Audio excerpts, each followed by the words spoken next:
எதனால திமுகவுக்கு கோபம் வரல அப்படின்னு சொல்றீங்க? குறிப்பா ஏன்னா திமுக அப்படின்றதான் ஒரு திராவிட கட்சின்னு சொல்றாங்க. அதுதான் ஒரு திராவிட கட்சியாகவும் இருக்கு. இன்னும் சொல்லப்போனால் அவங்களுடைய ஆட்சியை கூட வந்து திராவிட மாடல் ஆட்சி அப்படின்னு சொல்றாங்க. அப்படி இருக்கக்கூடிய சூழல்ல பெரியார் குறித்து இப்படி ஒரு விமர்சனம் வரும்போது நியாயமா அவங்களுக்கு தானே அதிக கோபம் வரணும்.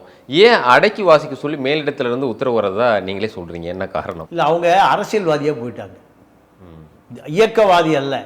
அவங்களுக்கு வாக்கு தான் நோக்கமே தவிர சித்தாந்தம் நோக்கம் இல்லை.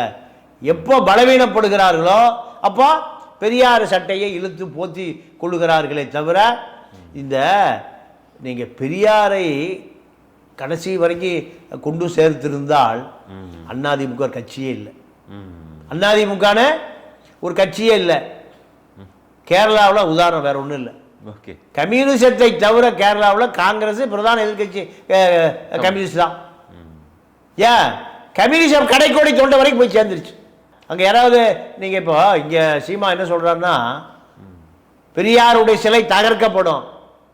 பெரியாருடைய சிலை கேரளாவில் போய் ஒருத்தன் லெனின் சிலை உடைக்கப்படும் சொல்ல முடியுமா?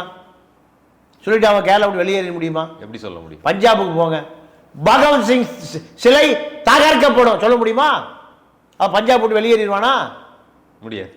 கல்கட்டா போங்க, நேதாஜியினுடைய பீடம் உடைக்கப்படும் சொல்ல முடியுமா? முடியாது. அவன் கல்கட்டா கடலில் மதப்பான், வங்காள விரிகுடால மதப்பான்.